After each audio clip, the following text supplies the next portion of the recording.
Hey champions, today's a very special day, so today we're actually just having a story time. I apologize for the length of the video, I hope you enjoy it, but today it is story time with Assad.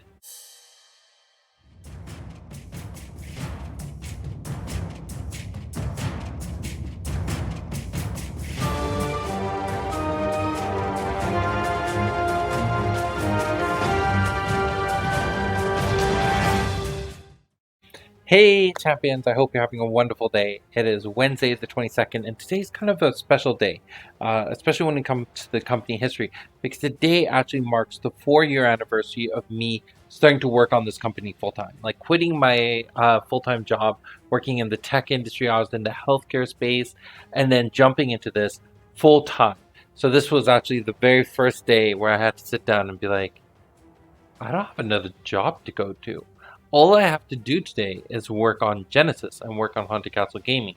Uh, and a lot has happened in that time. I remember that December, and I remember every single day waking up and going for a small walk for the first few weeks, being like, I have all this time now.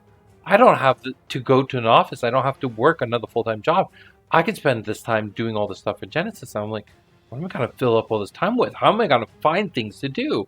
Little did I know that there's plenty to do, and that the idea of trying to find things to do in a day is not the problem that I have to deal with. The problem I have to deal with is finding the time to do everything that I need to do, and then find the time to do the things I want to do. There's so much that needs to be added in the entire spectrum of the day that it's hard. It's hard to get it all done. It's hard to find time for myself to just relax, take a breath, and enjoy the day. So there's a lot going on. Anyways, so I wanted to spend this video talking about 4 things that I've learned in the past 4 years. I thought it would be a good way to kind of like summarize those things. And at first I had some very fluffy things up, and I was like, you know what? No. At the end of the day, I'm going to talk about the things that seriously come to my mind. If anyone else is thinking about starting a company, or if you're just wondering what's going through my mind of like, what did I wish I knew when I started the company 4 years ago? That's what this video is about. But before we jump into that, I do want to talk about the live stream that we had last night. Not that, that's a tsunami. Let's turn that off. Let's throw this up. So last night we had Exploring the Libraries live stream that was at 7 p.m. Eastern. It's not tonight, it's Tuesday night. And we had Will K. He's now going to be a permanent fixture of these live streams. It was amazing. It's such a great group of people because we can rag on each other so much, and I think we're very comfortable at teasing each other. So I love that. I love that dynamic. So the 3 of us were chatting, and we made the announcement that this coming Exploring the Library, so next Tuesday, if we can hit 36 viewers, then we're going to crack open a pack of Alpha and give away every single card in that pack to a different viewer. So I'm excited how that's going to go. Make sure you're following us on the Facebook, YouTube, and Twitch. YouTube is our preferred platform, but if you hit any of those platforms, we'll make sure we add you in. Now, be honest, don't view from multiple different platforms, but we do. Just be kind to the community. Spread the love. Spread the opportunity to everyone around you and around us. All right, so let's talk about the 4 lessons that I've learned over the years that I wish I could go back in time and talk about them, or at least experience them a little bit better. So I'm lazy. I'm not going to just show them one at a time. I'm going to put them all up on screen, but I'm going to talk about one at a time. So let's talk about better bookkeeping. This is something that, honestly, I think I did a relatively good job. However, you make a lot of mistakes when you're first starting a company. You think you have the right vendor to do a particular item, and you realize, oh wait, no, there's so many hidden fees. There's so many things I didn't expect. There are other things that you think are status quo for a company of this size, so you go and do them, and you're like, no, I didn't need to do those now. That's a 5-year project or a 10-year project. There's so many things that I spent money on in the early years that I really wish I did. One of my biggest regrets was having an office. I spent $1,000 a month for about 6 months, and I had an office space. I love that office space. I used it all the time. It was very, very useful. But it's definitely not something that we needed to put money into. So I had that office space, and then I gave it up after some time. I can't remember how long. I want to say about 6 months. It was a while I was there. It could have been 2 months for all I knew. But we were there for a short period of time. It's me and Arthur. Arthur usually would come in the evenings, so we barely saw each other. But I had my own office space, and I worked in there quite a bit. I appreciated having it. I wish I had one again, but the more I've grown, the more I've realized I didn't need it. And all that money that went towards that office space could have gone towards other things like marketing, like research, or like design. There's so many other places I wish I could spend that money on. Even now, I wish I had that money back to redo it. Things like there were particular conventions that we went to. We put a lot of money into these conventions thinking that the payoff would be really high. And then at the end, we walked out with very little. It's important to make those mistakes. You get the learning lessons, you get the experience, you grow as an individual, you grow as a CEO, you grow as a company. But I wish I had that money. It's very unfortunate. So that's one of those things that I'll be open and honest about. And this is one of the things that I try to emphasize in the Kickstarter is that we did a lot of those mistakes for the past 4 years. And there's no company out there that doesn't continue to make more new mistakes. I mean, we see that with Apple. We see that with Microsoft. We see that with Coca-Cola, with McDonald's. Every company will continue to make mistakes. But you get better at analyzing what your risk tolerance is, what your return on investment is, and you eventually build up also a gut feeling on, in my past experience, is this something worth taking the risk on, right? There are a lot of things that I've learned along the way, and I did not know those things in the early days. And that's the thing that really excites me about where we are today, is that with this Kickstarter going on, something's vibrating. Oh, that's coming from outside. With the Kickstarter going on, with all these projects going on, yes, there are things we're doing that our competitors aren't. There are things that the competitors are doing that we aren't. But the thing that I'm most comfortable at is that where we are today is way farther along than where we were 4 years ago.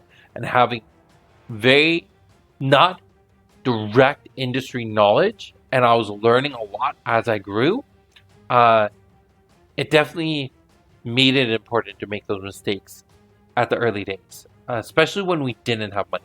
It feels weird to say that. It feels like, oh, don't you want to be making those mistakes when you have a lot of money? But no, when we made those mistakes when we didn't have money, they mattered so much more. I forced myself to become so much more critical with every single decision because I couldn't make that mistake again.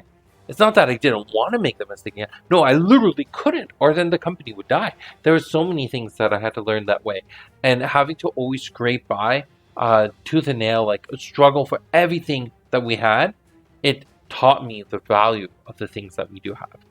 And that kind of comes into my next point, which is everything comes in time. It was an intense struggle in those early years. The first few months felt really good because it was like, oh, look, we did really well at SkyCon. Of course we're going to do well in the future. You're driven by this false optimism, which is so euphoric and it's so wonderful, but it's so bad because you make so many mistakes when you're driven by that kind of level of optimism. But I'm happy that we had it because it did drive me. It pushed me all the time, being like, no, we will succeed. We will do this. There's no way we're going to fail. And that's such a weird thing to think about. It's so weird to have that that perspective that no, I'm not part of the 99% of entrepreneurs that fail. I am that 1%. I am that 0.5% of entrepreneurs that succeed. I don't know where that came from, but it did. And it drove me and it kept me going. And after a while, I eventually found myself in what they call, what's that concept called? It's the, I can't remember what the concept and name is. This is the problem about doing these videos and you just kind of blank on an idea. But eventually it got to a point where I had sunk cost analysis. That's what it was. I was going to say it got to a point where I sunk so much into the company that I couldn't fail because I had no choice anymore. I was so far in that I had to find a way to succeed. And that actually led to a lot of really interesting opportunities. Like there was moments where the company was at a verge of just falling in on itself. You can't expect some of these things to happen. No one could really expect how COVID was going to change the world. And when COVID first hit, we had that moment. I know I talked to my team and said to them, hey, if you need to step away from this project, feel free to do so, because I don't know how long we're going to keep going the way it is, especially the world the way it is. And that was really interesting for me because it was the first moment of feeling really defeated. We saw a lot of TCGs around us that were doing really well. Not just TCGs, but other hobby games around us doing really well and slowly crumbling underneath COVID. And we thought that that was coming to us, that that was going to hit us. And then one day, out of nowhere, I was just like, no, I can't do that. I can't fail. So I had to pivot. I had to think of new strategies. I had to do things that maybe at the time I was not morally comfortable doing, but I had to do them to succeed. So things like realizing that, hey, Tucson and Florida weren't adhering to COVID rules and they were allowing people to come together to play. Let's target those areas and try to get new LGSs there. Like, we had to do things that I normally would not be comfortable doing, but it was life or death for the company at that time, and we had to choose life. We had to do whatever it takes to succeed, and we struggled really hard, but things kind of came together. Now we're at a point where the company is growing, it's succeeding, it's doing well. We're not out of the woods yet, but it's coming. And there's all that optimism that I had at the beginning of the project. I can feel it again. It's coming back to me. The realization that it is going to happen. All right. I realize we're already at 10 minutes. I don't know how this video got so long. I'm wondering if there's a lot of filler in here that I need to cut out. But the next one, lean on your community, but manage expectations. This is something that I've learned a lot about. No, Haunted Castle Gaming is kind of a weird predicament.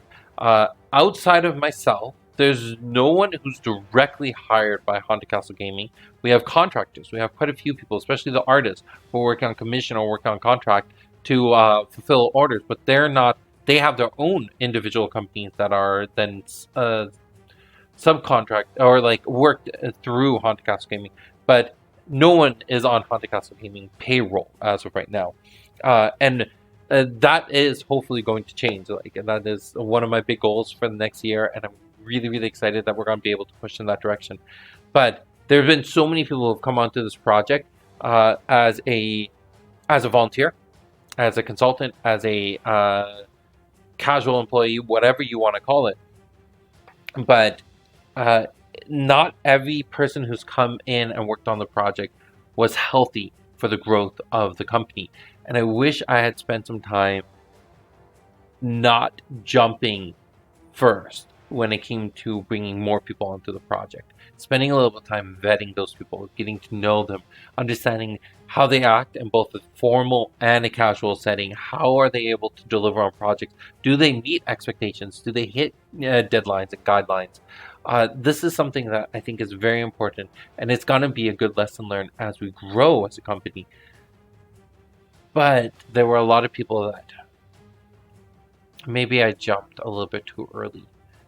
But that's okay, because we're where we are today, and if it wasn't for the support of those people in the early days, we would not have gotten here. It's one of those double-edged swords where, yes, at that time, I felt like I was being, like it was very detrimental to the growth of the company, but looking back on it, looking where we are today, I cannot directly say that I regret those decisions, because we are where we are today.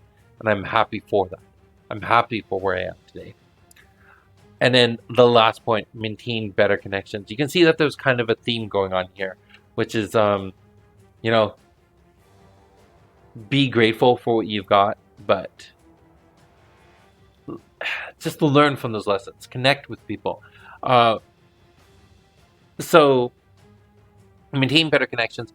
This is actually one of those things that's kind of weird. When I started Haunted Castle Gaming, I had a lot of friends and colleagues in different industries, and the first 2 years of Haunted Castle Gaming, I did not reach out to those people because I was so absorbed in what I was doing that I didn't spend the time to look back at my past.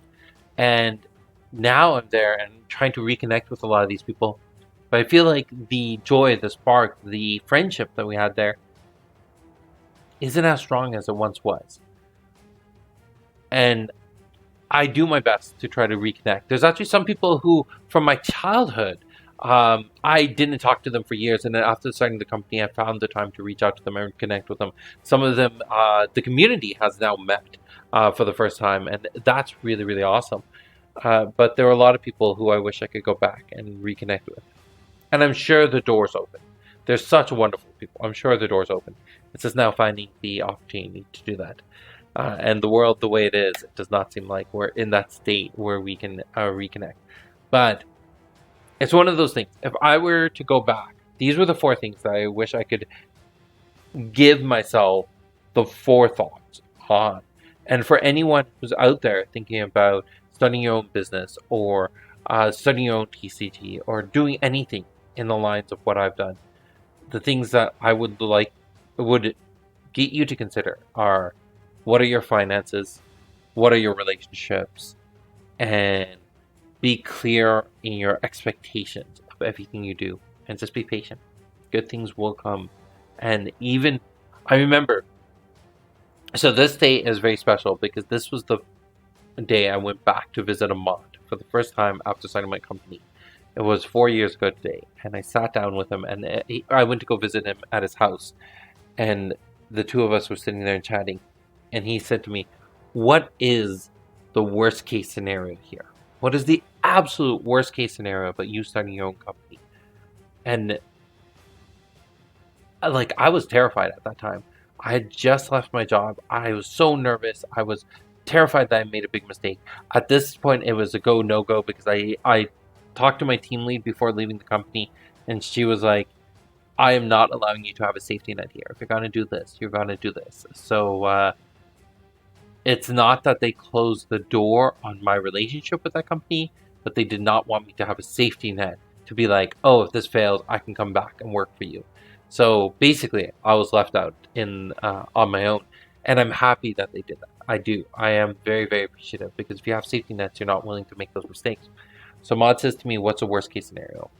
And I'm like, "Well, I walk away with hundreds of thousands of debt, my credit score is ruined, and I failed as a company."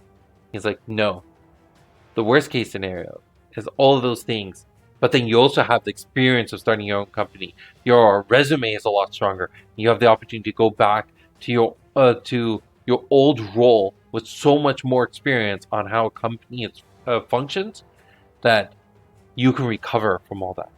You will be able to find yourself in a better situation." And at the end of the day, this is the thing that I'm always holding on to, is that no matter what happens, my life is better for starting Haunted Castle Gaming. That's everything for today's video. I hope you have a wonderful day, and I'll see you in the next video. Bye. The Genesis Origins Kickstarter is live. Details are in the description below. As I close off this video, I want to remind you to support your local game stores. They are the backbone of the hobby industry. Also, please follow our partner content creators. They are working very hard to make content that you are interested in, so check out our playlist of videos made by them and like and subscribe to their channels. Finally, I want to give a huge shout out and thank you to all of our Patreon supporters. Without you, this game would not be where it is today. Thank you for being so awesome, and I'll see you in the next video. Bye.